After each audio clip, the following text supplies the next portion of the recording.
Hai, Assalamualaikum. Kembali lagi bersama saya Akil Aziz Zihak.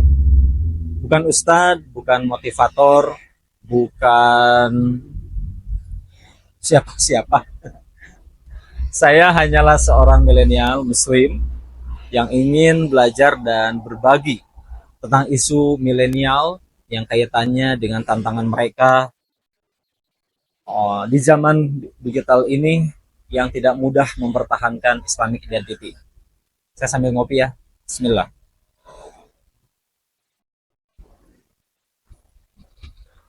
Beberapa hari lalu saya sudah sharing di video pertama saya mengenai kenapa Muslim Indonesia banyak yang nggak sholat.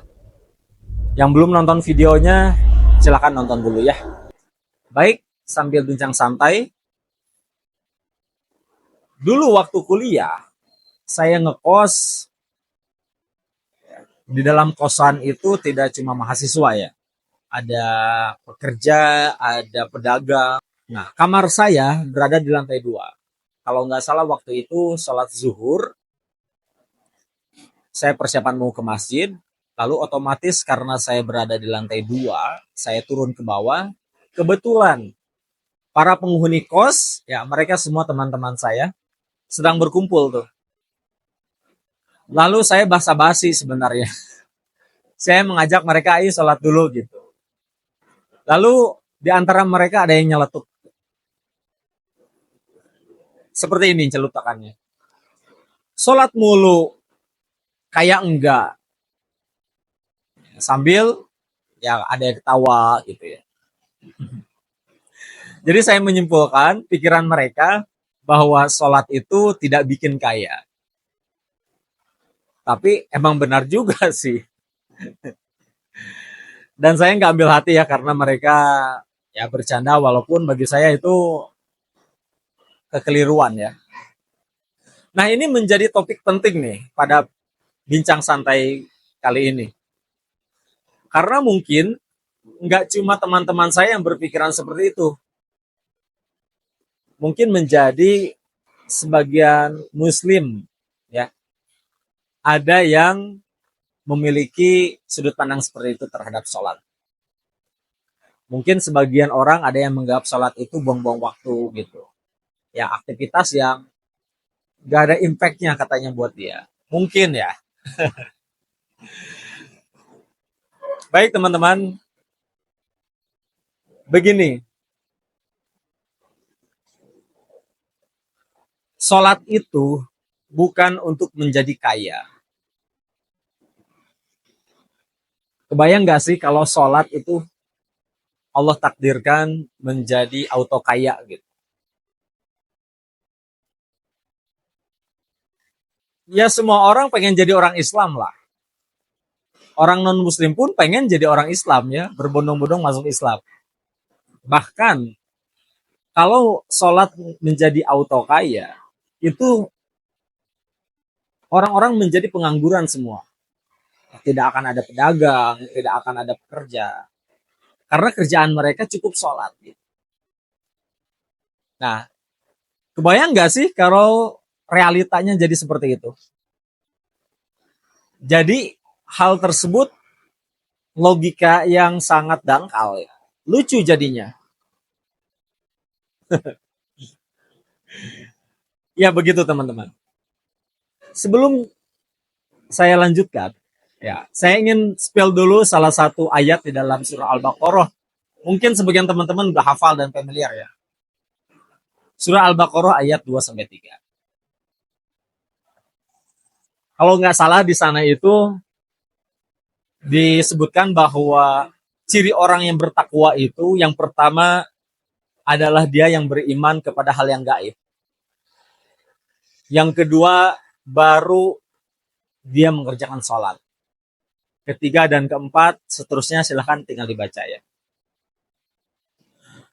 Jadi justru sholat itu bukan syarat yang pertama menjadi orang yang bertakwa di dalam ayat tersebut. Syarat pertamanya itu justru beriman kepada hal yang gaib. mempercayai adanya hal yang gaib. Coba kita lihat ya, gaib itu apa? Kita googling dulu. Nah, ini menurut ringkasan AI ya, kata gaib memiliki arti sesuatu yang tidak bisa dijangkau oleh indera, tidak tampak, tersembunyi, atau tidak nyata. Apa korelasinya dengan bincang santai kita kali ini? Tadi sebutkan makna yang gaib ya. Kita sebutkan contohnya. Pahala itu gaib nggak? Gaib. Orang sholat mendapat pahala 27 derajat. Nah, pahala 27 derajat itu kalau berjamaah ya, itu gaib atau enggak? Gaib. Rezeki, besok kita mau dapat rezeki apa? Gaib enggak? Gaib. Termasuk surga dan neraka. Nah, karena beriman kepada hal yang gaib ini menjadi syarat untuk menjadi orang yang bertakwa. Jadi sebenarnya nggak mudah. Nggak mudah. Ya. Karena sholat itu dihadiahi hal yang gaib. Gitu. Gini deh, jika seandainya ada satu masjid yang mengumumkan di speakernya bahwa khusus sholat zuhur kali ini akan dikasih uang 200.000 per orang jika ia berada di dua saf pertama. Maka gimana reaksinya? Ya semua orang berbondong-bondong menuju masjid untuk berebut dua saf pertama lah. Karena dihadiahi, diiming-imingi uang. Karena uang tidak gaib gitu. Bismillah. Alhamdulillah. Jadi teman-teman, beriman kepada hal yang gaib adalah pertaruhan pertama bagi seorang muslim sebelum ia melaksanakan sholat. Jadi wajar teman-teman. Banyak yang menyepelekan sholat atau ibadah-ibadah yang lain. Karena memang dia nggak lulus di poin pertama tadi, beriman kepada hal yang gaib. Baik, kita lanjutkan ya. Orang bahagia itu gak harus kaya. Karena buktinya banyak orang yang hidupnya sederhana tapi dia bahagia. Sebaliknya, banyak orang yang kaya secara harta hidupnya stres, hancur juga. Banyak yang seperti itu. Terus pertanyaan selanjutnya, katanya, kenapa orang yang rajin sholat tetapi masih miskin? Sebelum dijawab, fun fact-nya adalah banyak juga orang yang sholat tapi hidup berkelimpahan. Setuju? Setuju dong? Nah, jadi sebenarnya sholat yang seperti apa dan sholat yang bagaimana?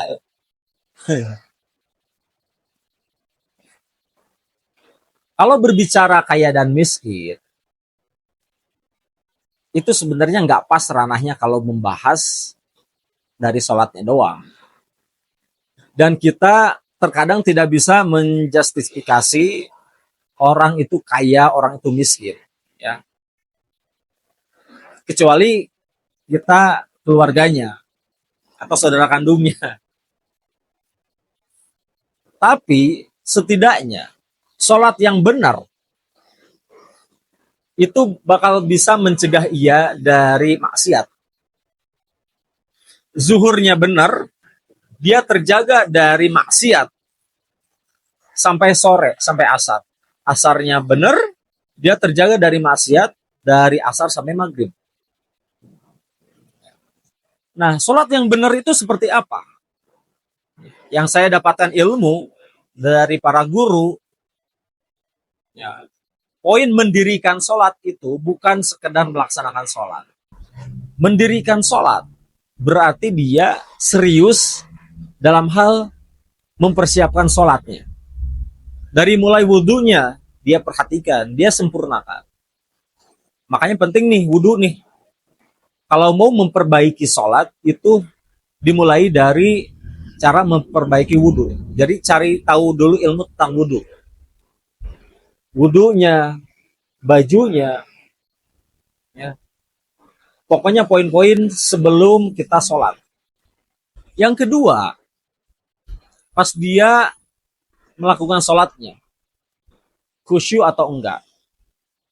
Khusyuk bukan berarti hilang ingatan ya. Silakan tinggal dipelajari saja, banyak referensi. Bagaimana ciri-ciri sholat khusyuk, tips-tips sholat khusyuk. Dan yang tidak kalah penting yaitu tumaninah.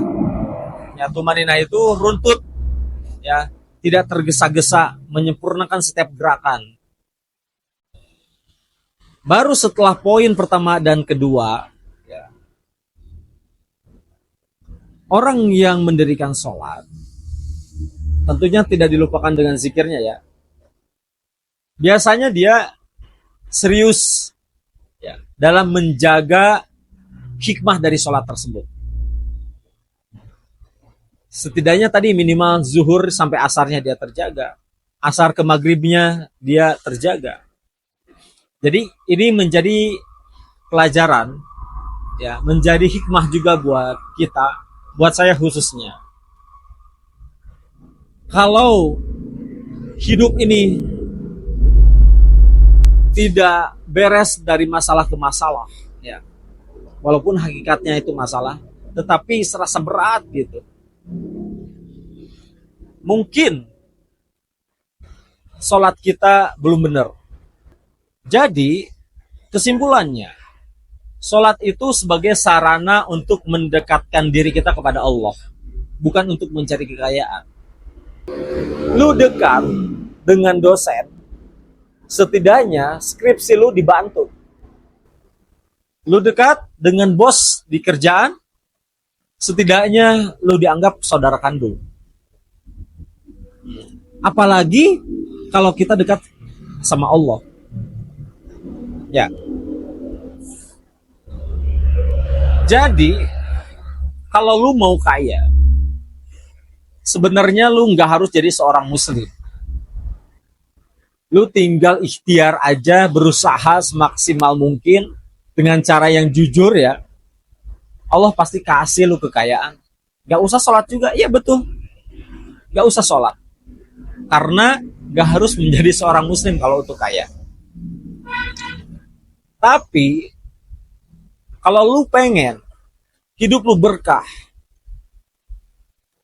penuh ketenangan, yang berarti berkah itu bertambah kebaikannya. Kalau yang punya jabatan, jabatannya itu berguna. Kalau pengusaha itu yang sukses, misalkan, uangnya itu maslahat, bermanfaat gitu. Istri dan anak-anaknya itu soleh dan solehah, itu berkah. Lu berkah dalam kerjaan, kerjaan itu tidak melalaikan lu dari beribadah, termasuk sholat. Jadi sebagai seorang muslim, coba deh kita pisahkan dulu antara part sholat dan part mencari kekayaan. Walaupun nanti ada korelasinya, bahwa sholat yang benar akan berdampak di kehidupannya, karirnya, bisnisnya, sekolahnya. Sehingga target kita sebagai seorang muslim, bagaimana kita menjadi orang yang berhasil ya di pekerjaan masing-masing, di bisnis masing-masing, tetapi berkah. Dimulai dari mana? Dari memperbaiki kualitas sholat. Perbaiki kualitas sholat kita, maka Allah akan perbaiki kualitas hidup kita. Seperti itu teman-teman. Baik, Saya tunggu sarannya, sharingnya di komen, ya, biar menjadi bahan untuk konten selanjutnya ya. Support channel ini dan jadilah saksi menemani perjalanan belajar saya, sharing bersama saya dengan segala kekurangan. Untuk itu saya terbuka terhadap kritik dan saran. Semoga kita dikaruniai rezeki yang berkah dan Allah istiqomahkan di dalam sholat. Amin ya rabbal alamin. Terima kasih, saya Akil Azihak. See you in the next video. Bismillah. Alhamdulillah.